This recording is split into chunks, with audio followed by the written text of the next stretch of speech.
What's up, guys? It is Sam here, and I have an awesome video for you today. We are going to go over the YouTube channel rankings for the Democratic candidates who are running for president, and we're going to look at 4 separate factors, because when I look at polling data, we have polls with like 500 people in them, and the media will report on these 500 people's opinion as it's authoritative and representative of what the collective of Americans think.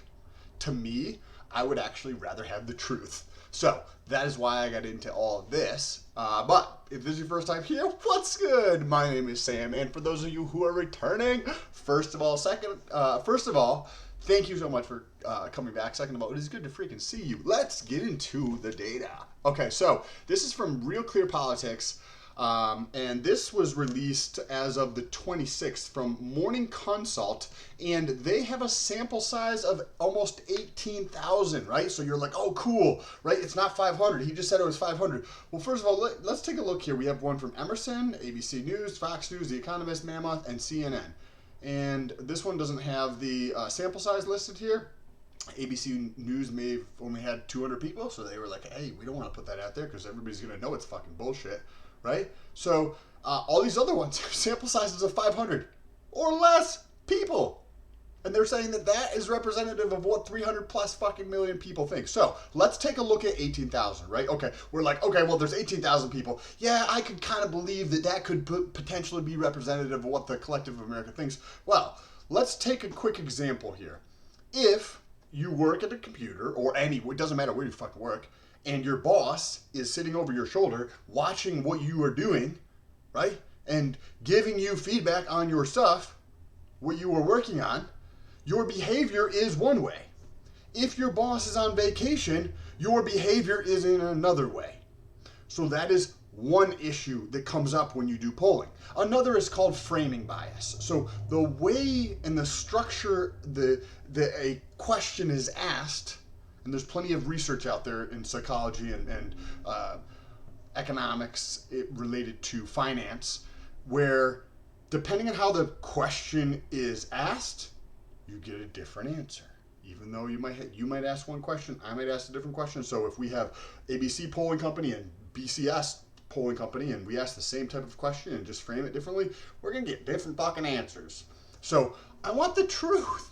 Another thing is, think about it from the standpoint of if your best friend, who you are have been best friend with for a long time, that you're super close with, asks you a question versus some friend or colleague which you're not super close with versus somebody that you have a prejudice in your mind associated with them, right?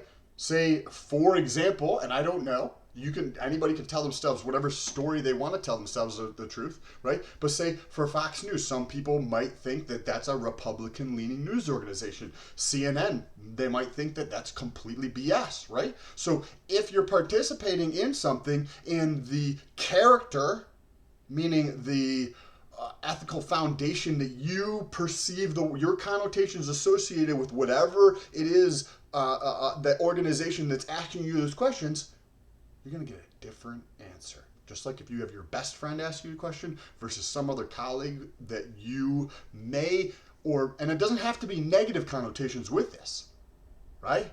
Somebody could be like, hey, CNN is going to endorse the Democratic candidates. That's awesome. Or CNN, like whatever it is. The person who asks the question, not just in terms of the structure of the question, but the person who asks the question. And if, depending on how this structured, if the audience, whoever it is that's responding to these questions, is able to see that it's ABC News or Fox News or Economist or this or that or the other thing, that influences the answer. The same thing with just asking a question, period. If you ask a question at all, just the essence of asking a question influences the future. It's just common fucking sense. So what we did is we took a look at the number 2 largest site in the planet. This is from SimilarWeb, which they actually track the worldwide all the websites in the world in terms of the popularity of these websites. I mean, they don't track all of them. There's far too many of them, but they track the top websites in the world. According to some different metrics. And we can see here that YouTube has an average visit time of 23 minutes. That's astonishing. Look at everybody else is way below that. But the interesting thing here on a side note is that porn is number 7 on the list. We have xvideos.com, which is the number 7 most popular website in the world. I do find SimilarWeb tends to be more skewed slightly to the US companies, where Alexa.com is more broad. But anyways, the number 2 biggest site in the world. So what we did, we went over to Social Blade. They track social profiles and give you the statistics along associated with these social profiles. So we did YouTube here, and we pulled up each one of the candidates' YouTube channel. I pulled up Mike Bloomberg here, and we take a look at 4 separate factors. The total number of views over the last 30 days, the total number of subscribers over here, the last 30 days, and then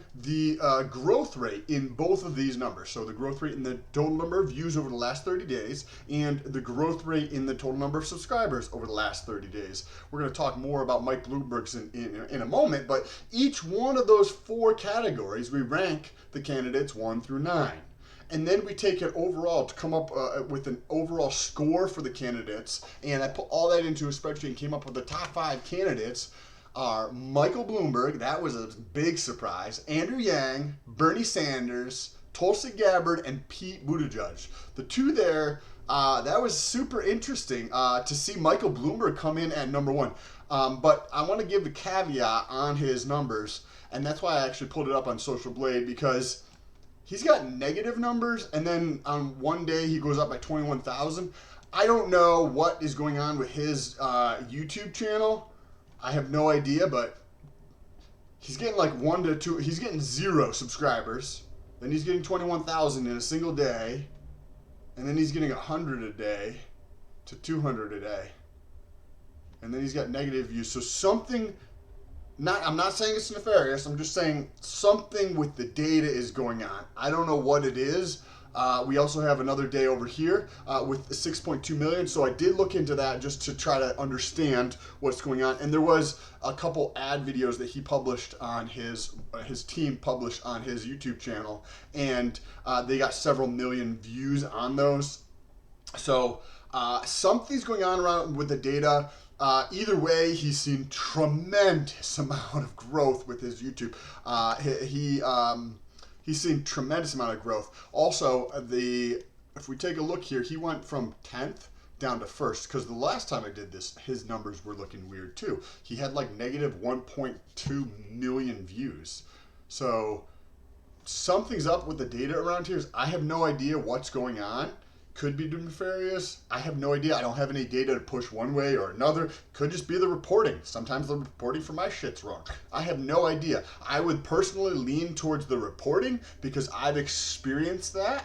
I have no idea what's actually going on. So let's take a look at the total number of subscribers here.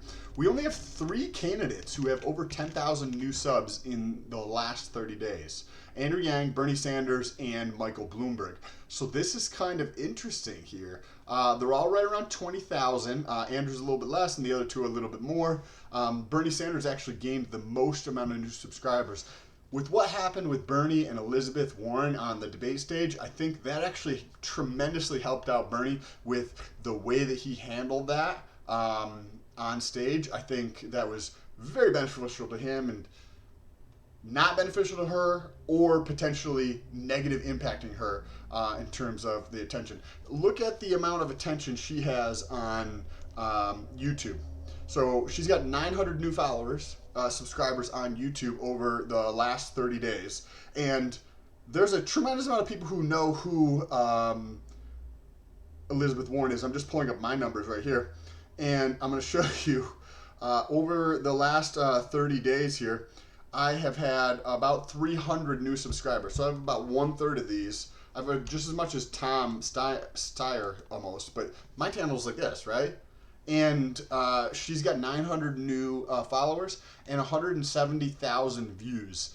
So this strategy on YouTube, either may warrant a second look, or the message just is not connecting with people at all. More than likely, it's probably to do with the strategy. They're probably not actually trying. When we get over to the views here, which is kind of interesting. The other, in terms of the views here, first of all, Michael Bloomberg, that's crazy, 7 million, amazing. Like, that's a stupid amount of views in a 30-day period from somebody who just came on to doing this. That those ads are clearly working, and the strategy for YouTube is clearly working. But Tulsi Gabbard. So Tulsi Gabbard is losing ground in a lot of places. And as you can see here, she's also losing ground here from first to second to second to second and then to fourth. So she's still losing ground. Her strength is YouTube. So she's still pretty relevant on YouTube in terms of, I mean, 6 million people over the last 30 days. Roughly, even if everybody watched 2 videos, that's still 3 million people to get to, or try to get to 3 million people in a month doing town halls or something like that, right? Like, the amount of attention is awesome, but this is not necessarily translating to the other platforms that we track, like our YouTube rankings, our Google search rankings, the website rankings, the other social media rankings that we have here. For whatever reason, everybody, either she is sitting there or she is losing ground and everybody else is gaining, because we just did our Twitter ranking. If you want to check that out, go back to the channel and you can watch that. I'd also love to hear what your thoughts are. Use a hashtag STOLT down below in the comment section, and then when we get into the Q&A, which we're going to do in a second, we talk about your comment. But Tulsi's been, I think she came in 9th on our Twitter ranking, and she has been losing ground in a bunch of these different key metric areas. Overall, we have our power ranking, and then there's 9 factors, this being one of them, that goes into and rolls up into our overall, the most comprehensive ranking of the Democratic candidates. And she's been just losing ground across the board. So to see this much attention on YouTube, is this, I don't know, is this the resurgence? Or is it just she's super strong on there? How is this going to play? Is she going to continue to gain? Because that's a lot of attention there. Is this going to translate to the other platforms? She's gained in terms of, if we're just going to open this up real quick. So the last time we did this ranking at the beginning of January, she had 4.5 million views, right? Andrew Yang had almost 7. Bernie had this, and this was negative for Bloomberg. So in terms of Tulsi Gabbard, she's gained 1.3 million new views over the last 30 days relative to the beginning of the month of January. So she's gaining attention on YouTube, but either she's not gaining it fast enough or it's not translating to the other platforms. So I'd love to hear what your thoughts are down below in the comment section. Let's take a look here too. Another strong, Andrew Yang has generally been at the top of the YouTube rankings. He does very well on YouTube. With one other instance where he dropped out of the top when Tulsi took that, when she first came into these rankings, and then he came back to take first place. But this is another time where he has dropped again to second place. So if this anomaly around Mike Bloomberg is going to continue, that could be an issue for the Yang campaign. However, I see the most consistency, generally speaking, with Yang and or Bernie. Bernie, I've seen a little bit more volatility lately, but volatility in the positive form for Bernie, at least lately. But I've seen him ebb and flow just a little bit, where Andrew Yang I've seen just about the same, maybe a little bit less than Bernie. But if the data around Michael Bloomberg is consistent, right, and it is 7 million views every month, that's going to be tremendous. I think it could just be he announced, right, and then there's ramp up because people want to know what the fuck, who this person is, learn more about him and what he thinks about things and how he like processes the world upstairs, right? So is that gonna sit there, increase or decrease? I think. Based on like my experience on YouTube, I think it would probably drop. But remember, he's spending a large amount of money on there. So is that going to impact Andrew Yang getting his message out? Because We do see that Andrew Yang, I think, went from, what was it, 6.8? He had roughly what Michael Bloomberg had, and now he's at 4.7. So he's lost 2 million in terms of the ranking from 25 days ago, 20 days ago. He had 6.8. Now he's got 4.7 or 4.8 almost, right? So losing 2 million in terms of the views that are paying attention to him. Although he's gained on the YouTube search volume ranking. If you want to check that out, go to the channel. He's gained on the on some of the other rankings, I believe. I think he dropped a little bit on Twitter, but on some of them, he's gaining ground. So it is interesting to see what's playing out. Now let's really quickly touch on the growth rates. Why do we include the growth rates? Well, because say somebody like Tom Steyer or Amy Klobuchar, right? Amy Klobuchar gained 186 new subscribers. As I mentioned, I'm just under 300 new subscribers, so I'm gained twice as many. And the other day, over a 48-hour period, I had 10,000 views in 48 hours on my channel. She had 15,000 over the past 30 days. So there's probably no strategy. There's probably not a lot of effort being put into YouTube. And actually, at the beginning of doing these rankings in September of 2019, I couldn't even find a YouTube channel for her. She just was 0, right? She was 9th right here across the board. Now she's moved up, but that's mainly because there's less candidates running. But it will be interesting to see if she figures that out, if she hires somebody, if she starts doing it herself, whatever is going on to bring about some additional, like, she would really, really have to grow substantial, you know what I mean? Like, look at the top 3 people with around 20,000 versus her, she's got 186. So that's why we include the growth rates, right? I would expect if you have this many followers, you're probably gonna have a higher growth rate if you're doing anything to gain attention. And that plays out. She's got a 20% growth rate. And this is over a 30-day period. So if you play that out over several months, that's a lot. But then again, her base is like, she's got 900 subscribers versus a bunch of other people who have several hundred subscribers. Bernie's is the biggest channel. Another person who was a little bit surprised here, because I haven't checked his channel in a while, was Pete Buttigieg. To have 2.1 million views, that's a lot. That's a lot. I wasn't expecting to see 2 million from Pete, because the last time I looked at his, probably about a month ago, I don't remember all the details, but I don't remember seeing, I don't remember. I don't want to give context if I don't remember exact the details, but to see, I don't generally see him that high, and to see either he changed his strategy, he's gaining awareness with his messaging, or something's happening there, because the last time, if we take a look at this, he had 400,000 views. So 400,000, you know what I mean? That's a substantial increase, a 5x increase roughly over the course of 21 days, 24 days or something. Today is the 28th of January, so 20 days roughly. And you had a 5x increase in your numbers. That's pretty big. That's pretty substantial. Another big 2 players here are Andrew Yang and Joe Biden. Then again, Joe Biden didn't have a ton, but he still had 500,000. That's a lot of people to get in front of. It's helpful in that case. I don't see a ton of momentum behind Joe, honestly. I'm just not, other than like the mainstream media just constantly talking about him, in like the reality of things, I don't, right? Like, where do people go when their boss is not standing them? They look on YouTube, they look on Google, they go to their social media, they try to understand these things. So if you have higher growth rates in some of these things, then you're probably going to be more fucking relevant. And in 2020, it's, you have to win the internet. The internet is the bigger player than how it was 15 years ago, or even 10 years ago, or 5 years ago.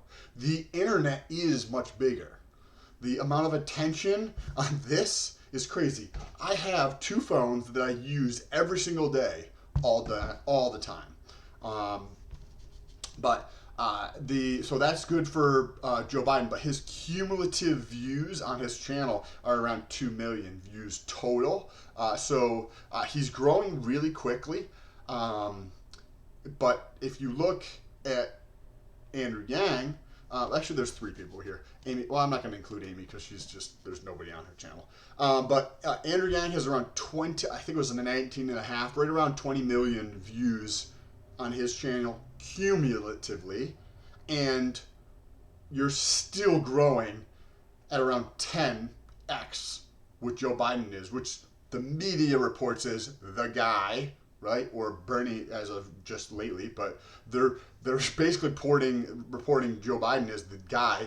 And when you look at actual people in America, what they're consuming, not based on a poll where you have bias after bias after bias after bias, right? If you could collect that data in an unbiased way, yeah, maybe a sample size of 500 would be good, right? Potentially. But we'd have to look at the data. But when you stack on bias after bias after bias after bias, do you think that shit's going to be fucking accurate or representative of what the collective of America thinks? I don't know. I'd love to hear what your thoughts are down below in the comment section, just like Anita Yang did. Thank you so much for the comment. This is in regards to our Twitter ranking video.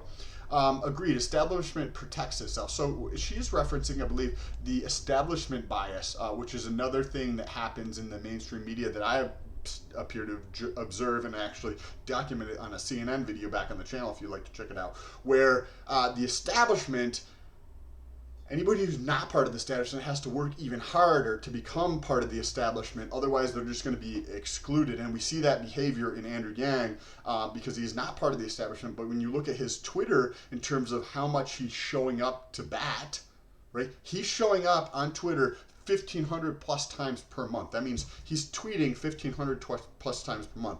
And it's not just like random fucking bullshit. He'll respond to people, right? And if you think about it, if you go to your neighborhood 1,500 times and you knock on 1,500 doors and you go to the grocery store and you introduce yourself and you walk into restaurants and you introduce yourself and you just keep doing this, right? And you do it 1,500 times a month and you do that over a long period of time, and I show up 30 times and I knock on 30 doors, who the fuck do you think is going to be more relevant in your neighborhood?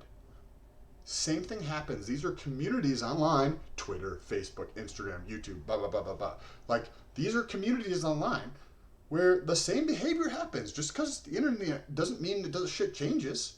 Same thing fucking plays out on the internet that it does in the real world. You got to show up and put in the work. And we see that happening with Andrew Yang, but he's also not part of the establishment. So my theory in the video is that he has to put a shitload more work in to be able to do that. This is why term limits have to be put in place. Oh, I agree 100%. They should have been put in place a long fucking time ago. I mean, who is that bird person? There's a bird senator person who was like 90-something years old, bro. Like, should not be the case. This should not be the case. This is how we have ridiculous laws in place. I think a lot of laws should have some type of sunset, meaning they go away over time, right? And whether you want to do like a 5-year or 15-year or some type of sunset, we have so many.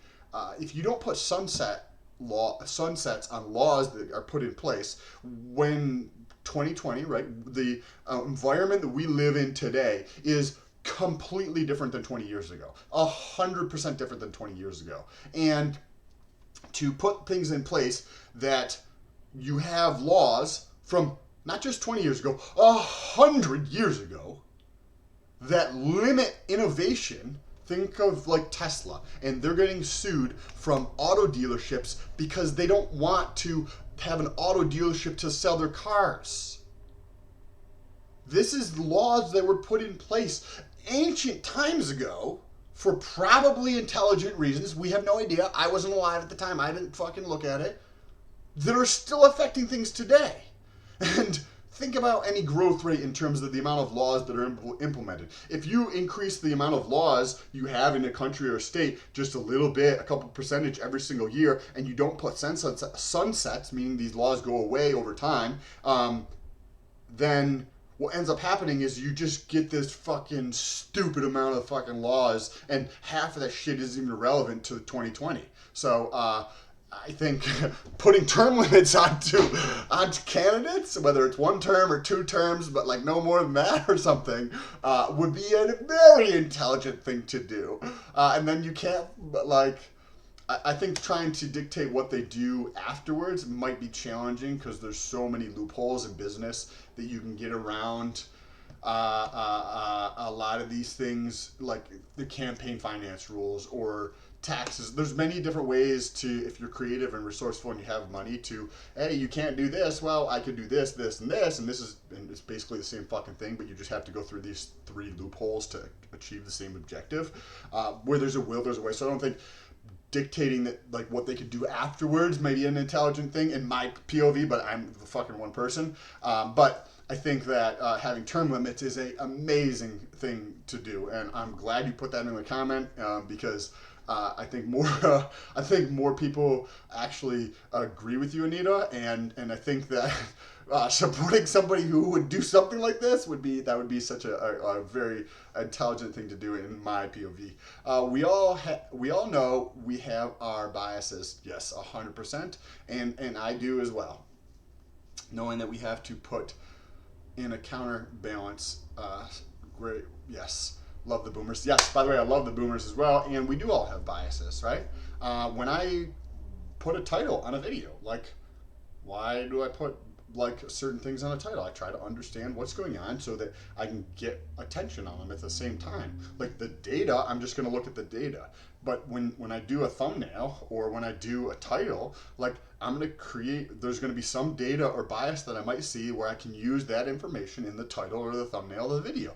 There's many, many different things that we have bias in, but being cognizant and self-aware enough to recognize some of these things is a good thing. And that's one of the reasons why I actually really do appreciate the comments that you leave, Anita, and other people leave, because sometimes, like some of the comments are just like, you know, whatever. And some of them leave really insightful, interesting stuff, and they're like, hey Sam, did you think about this, or hey that, and you get to see a different perspective. So the more comments I get, the faster I can actually learn and see what's going on in the collective. So for me, it's super interesting. The next question is also from Anita. Thank you so much for the triple questions here, or comments. I was on the donors call ended 20 minutes ago. So this is in regards to the national Facebook ranking video. There is a lot on building in Facebook. Boomer outreach and focused on the chaplain's events. So chaplain, I think that's a comedian. Dave Chaplin, I think it is what she's referencing, and she's in regards to Andrew Yang's donor call, I'm assuming, because of Chaplin, and that's interesting. I think there's a lot of room on Facebook. I know the size of Facebook, and I didn't put a specific strategy into place on Facebook, and I've been continuing to evolve and grow my strategy of growing on Facebook. It's starting to work. I know that figuring it out, because you can grow organically, but you can also grow through paid, and probably the ideal is some combination of both from a growth standpoint. So that's kind of interesting that's going to be playing out. I'd like to see. I'm in a like a private Facebook group for Andrew Yang supporters, or like people who work in the campaign or something like that. And if you check out this book that I'm actually reading that they talk about, is the swarm intelligence, or swarm like mentality. Think of like a cluster of bees where any individual bee might not have a specific task to do, but they collectively work together to learn and see what is happening and get food and support the colony, and trying to take, there's certain pieces of that. There's a book that I'm reading called Swarm Wise after I learned about this, and a lot of the things seem super intelligent, but it's Swarm Wise. I don't remember the guy who wrote it, but it is a free book. You can just download the PDF. I think it's like 200 something pages long. Very, very interesting read if you like that kind of stuff. And he almost lays out the strategy and the framework to building a swarm where you can cultivate that to help, right? Like all of if you think about businesses that don't do this very well, and then the businesses that do, or there's not many businesses that I can think of that do this, but think of like Tesla. For example, I follow Tesla, I invest in Tesla, I trade Tesla options, I own a Tesla. But what they actually do is sometimes they allow volunteers to come in and help deliver vehicles at certain times. They've done this in the past. One of the things that I think companies could tremendously benefit from is all the evangelists that for a brand, to be able to harness that to help grow the brand initiatives, whatever some brand is trying to, or company is trying to achieve. Think of that, right? You have, I'm mentioning Tesla here. I make content on TikTok around Tesla. I have over 5 million views over the last 28 days. If you want to check it out, link in the description. But I don't work for the company directly, but I'm putting out content which gives them awareness. It tells them about the features of the car. It talks about the finances of the vehicle, of the company, and all of these things are beneficial for Tesla. So to put together a framework, I just do that on my own. But if you're a business and you put together a framework that allows volunteerism or allows and cultivates some type of like activity, you want to call it a swarm in the sense here, but allows the tons and tons of people that are willing to give their time and put in some type of little piece, their little piece to whatever this is trying to accomplish, right? And that's the only example that I could think of in the real world, which I've actually been able to see. But it also happens with Tesla in terms of the YouTube creators, or they go through and there's YouTube creators who are making 6 figures a year just talking about Tesla. And Tesla's not paying them, but they talk about Tesla. This is tremendously helpful to Tesla. So if they're thinking about a more cohesive strategy where those two can at least come together, or the company comes up with a strategy or framework to utilize them, the people who are willing to give their time for free in an intelligent way, is just super underutilized in business, super underutilized. And that is the strategy that's put forth in this Facebook group that appears to be what the Andrew Yang campaign is trying to facilitate by building this framework out and allowing the people who want to help in their own way. Maybe not everybody wants to give money. Maybe not everybody wants to go door knocking. But there's other things that people can do. Maybe somebody wants to create memes because they're a graphic designer and they enjoy memes and they enjoy Andrew Yang or whatever the case is. So this, if implemented, could be super interesting. I'm curious to see how this plays out. I haven't been back in that group in a little bit, but that could be super interesting to see how that plays out. Let's finish with your comment and wrap this up. I was so happy today, and then Kobe Bryant news came out. I know that is unfortunate for his family, everybody on that helicopter. Very unfortunate. The roller coaster Sunday. I'm glad you did this for us. I appreciate that. Hey, by the way, if you guys get any value out of what we do here, I have a Patreon down below. I'm going to be putting up the spreadsheets that I use in the Patreon. I quit my job and I've got about 15 or 18 months worth of savings. So until I have to get a job or something, I'm doing other things to try to create income. And if you want to help support this research of what I'm doing, please think about it. If you're like, hey, fuck this guy, he's just getting money, cool, don't do it, bro. It's not worth your time. You're just going to get aggravated. So if you want to help, there's a link in the description for Patreon, or just press that thumbs up button or share this video with somebody else. It really does help out the channel. I appreciate you guys, and I'll talk to you soon. Peace.